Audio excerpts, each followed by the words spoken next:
Well, I'm afraid there's a lot going wrong. It's not safe, it's overcrowded, dirty, and prisoners have very little to do, and they're locked in their cells most of the day. And it's deteriorated sharply since we were last there. This is very, very embarrassing, isn't it? Is it poor management? Well, there was a problem, I think, with the leadership of the prison, because there was some good piece of work being done by individual staff, but it wasn't being pulled together in any kind of coherent way. How can a prison be 50% too many prisoners? You know, how can somebody be in prison 9 years after their sentence finished? And beggars belief. It's a shocking thing. As far as we can tell, this man who is in there, it appeared he'd simply been forgotten about.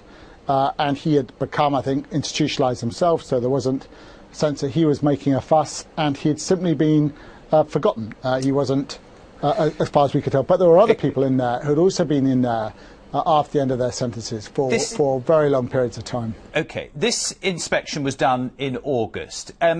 So knowing how bad things were, why was the decision made in November to keep the prison open?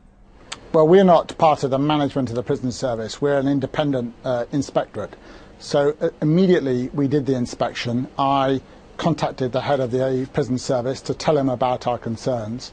So the prison service have known about this for a long time. Do you think it should be shut? You'd need to. It's not our decision about whether it should be shut. You'd need to ask them why they didn't shut it. And as far as I'm concerned, as far as I'm aware, no final decision has yet been made about the future of the prison. If it's as bad as you catalogued in the introduction there, it should be closed. It is as bad as we catalogued in the introduction, and the prison service will now have to decide what they're going to do about that. I'm not part of the prison service management. I'm independent of the prison service, and that's a question that they need to answer.